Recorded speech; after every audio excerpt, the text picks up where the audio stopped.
So I arrived home the other week and my zone 4 was stuck on from the morning, and so zone 4 was pouring water. I happen to know what zone 4 is because I just know my zones.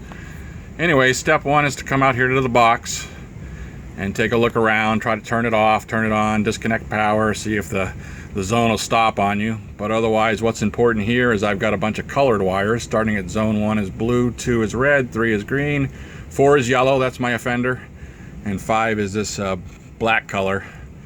I've also got a common, which is a white color, so when I go out to the valve control box, I'll know that my problem was with the yellow one. If you're not color coded, you'll have to find some other ways, such as voltage checking. You can try just unclicking this and pulling it out and see if that helps. Obviously, if two wires are shorted together, you're likely to have two zones going on at the same time. But just make sure all your settings are out here. That's your first step, is to take a look at it, make sure something's not funky with your controller. Step 2 is to figure out where you turn off your water. I've got reclaim water, so it was kind of a hard deal because this guy was covered under a bunch of grass. But if I looked at the street, there's a purple line out there that indicates where it is. It's a lot lower. I don't know why they do that. Like I said, it gets covered with grass versus my city water. You'll probably need a screwdriver or something to pop this guy open. Get it open on you. And then the other thing I like to have is one of these things. They're sold for $10 at Lowe's. And so your valve is down in there. It might be covered with a little bit of dirt. Sorry for the noise. But you do want to take and just put that over and rotate it. You can use a small wrench. And when I say a small wrench, I mean something without a long handle. Because when you go down in there, there's not a lot of room to turn it. And it's hard to get that torque. So this thing's worth the $10 investment. Anyways, once you locate, your water might not be reclaimed. It might be tied into your main water or whatever. But once you turn it off, that's the step 2. Step 3 is to locate your valve control or your valve control boxes. You might have such many boxes. I got a little bit lucky in that I used to have bushes here.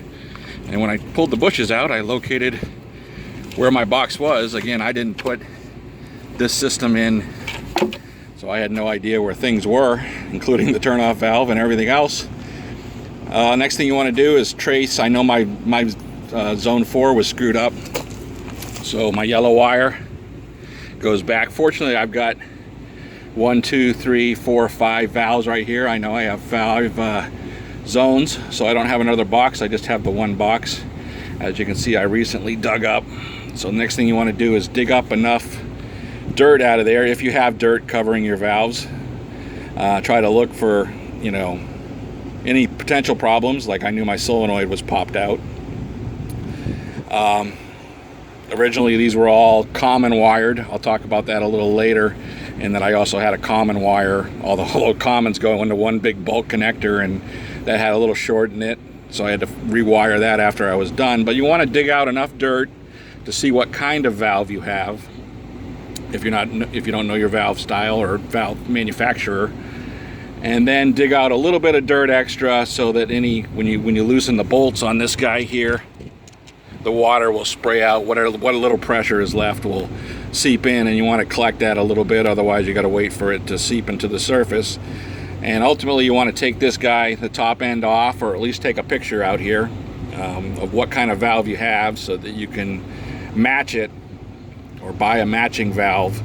In which case, you just need to replace the top half. Now, it's tempting. It's very tempting to just go buy any old valve down at Home Depot, but you got to know your sizes, and you have to buy an extra piece that screws in. What you find out is that a lot of these, you have to dig up more pipes, and it's pretty rigid, and you might not, if you ever did any PVC work, you might not be able to get enough flex in there to get the extra inch or so to get yourself glued back in to replace the entire valve. So I usually recommend for a DIY, just on these existing systems, if you're not putting in a new system, just go with the same valve.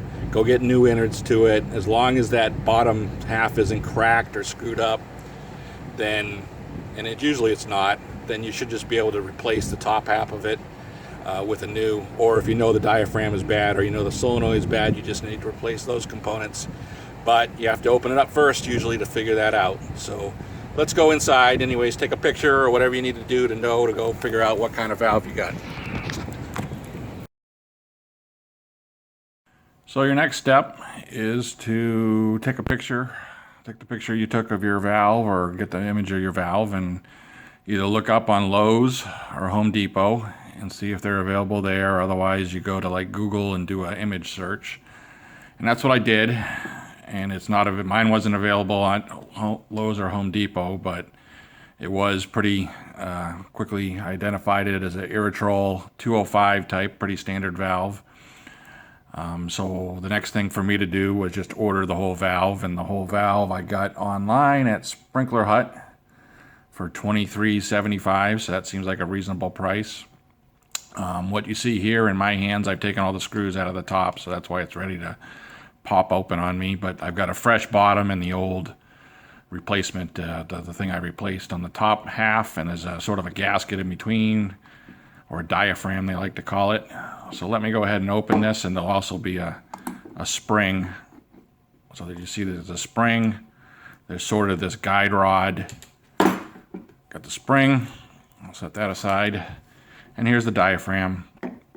So, and down below that is the valve that's, the valve body or whatever you want to call it, the lower half. So the flow is coming in here, so the water comes in on my particular style into the smaller hole here, and it exits out the larger hole, right, or the gap around it. And so the sealing surface is this surface right here. So if you had any twigs or debris or something keeping that from sealing, that seals to the same area outside here.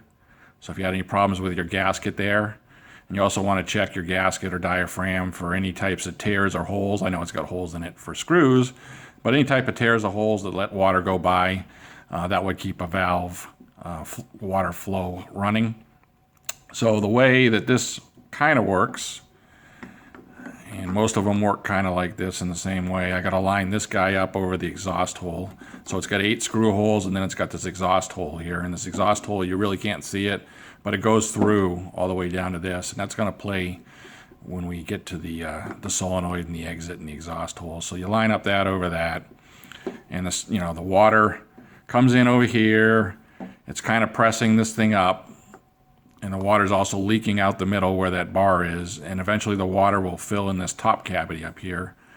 And in the top cavity, the water's got nowhere to go, so it starts to build up pressure, and it's a lot of surface area up here versus a small amount of surface area in that middle hole. So it tends to accumulate pressure, and then the spring assist helps. And what this will do is once the pressure kind of equalizes, the spring will help push this down, and it will seal, and then no water's going out. Water will come through this middle hole, but it's going to equalize in pressure up here because you got an area, and that's basically the closed position of the sprinkler that it's 99.9% of the time it's at. So it's important to look at the top half here too. So on the top half, again, this is the mating exit hole where my right thumb is.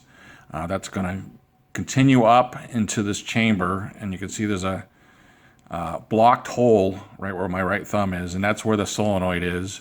So the solenoid has a plunger on it, and right now it's blocked, which means the water will fill up in this capacity and the spring will clamp down and good to go. So once you apply electricity to this solenoid, this is a winded sort of magnet, and it will draw the metal up, and the plunger will open up, and then water will go rushing into this hole, which will go rushing into the exit hole, which goes rushing through the gasket here in the hole and ends up rushing out here. Well, what that does is creates a pressure imbalance, so you no longer get pressure accumulating on the top side. So this guy's going to pop up, relative to wherever it sets here. So this is all the water is rushing out that exit hole, and then because of the opening, now the water is going to rush by the seal here, and you'll eventually pressurize the outgoing side, and your sprinklers will pop up and flow. And then once the power comes off, that solenoid drops the plunger back down, and the process starts of filling the top half, and then eventually equalizes the pressure, and this seals up. So that's the way this kind of works. So what's important is this sealing area, and make sure there's no crap out here. That would keep it going. This one is pretty obvious that the solenoid just took a total crapper and blew out on me. And it blew out in the open position. And that's why my zone 4 was rushing water out of it. Now once I jiggle it around a little bit, it looks like the plunger came down and sealed it, and then it wouldn't work in the positive direction. If you know this, then you know that you don't need necessarily a 2375 hole valve. This diaphragm is about $10 online, and the solenoid's about $18 online, so I would have to replace the solenoid, but a lot of times it could be any or all of the above, and for me, I'll just spend the 2375 and replace the top half altogether, which is what I did out there. I actually bought an extra diaphragm. That was the original one that was in there, but I didn't have any holes or anything to keep it going. Other features of this valve is this one's got a knob that'll control this, which will ultimately determine how high this guy will go up on the rod.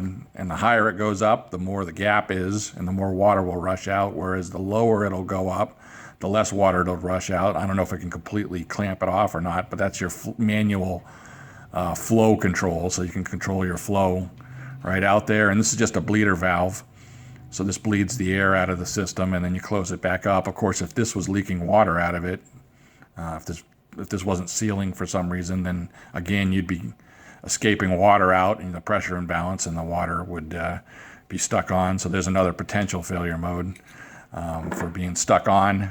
Potential failure modes for being stuck off are just so many, it's crazy, including power. So when I did eventually put the wire this back in with the new top, I found I had a loose neutral, and so I could grab that common neutral and shake it around. I think I mentioned this before, and you'd hear this thing clicking, clicking, clicking, so I had to redo the neutrals. That's one of the reasons why it wasn't firing back up for me. But that's how a valve, this particular one works. Most of them work very similar in condition, so that's what you'll be wanting to look at.